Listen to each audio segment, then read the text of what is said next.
حریرہ فرماتے ہیں کہ نبی کریم صلی اللہ علیہ وسلم نے فرمایا بادروا بالاعمال فتنا، بادروا بالاعمال فتنا، اے لوگوں فتنوں کے آنے سے پہلے نیک عمل کی طرف، عمل صالح کی طرف جلدی کرو،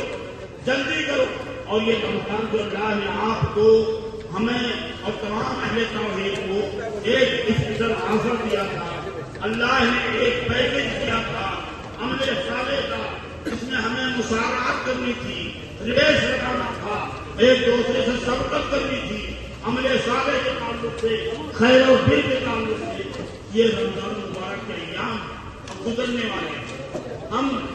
2-4 مہینے قبل کہتے تھے کہ رمضان کب آئے گا، رمضان آنے والا ہے، رمضان قریب تر ہو گیا، رمضان آیا بھی اور ہم سے رخصت ہونے والا۔ اور بدنصیب ہے وہ بندہ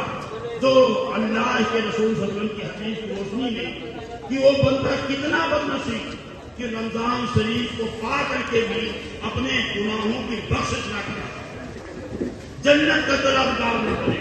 وہ سومی قسمت کمانا ہوا انسان ہے۔ غرض مختصر بات یہ، ابو ہریرہ فرماتے ہیں کہ اللہ کے نبی نے فرمایا بادروا بالاعمال فتنا، فتنوں کے آنے سے پہلے، فتنوں کے آنے سے پہلے نیک عمل کی طرف دوڑ لگاؤ، ریس لگاؤ، سبقت کرو۔ اللہ کے نبی نے فرمایا یصبح الرجل مؤمنا، مومن آدمی صبح کے وقت میں وہ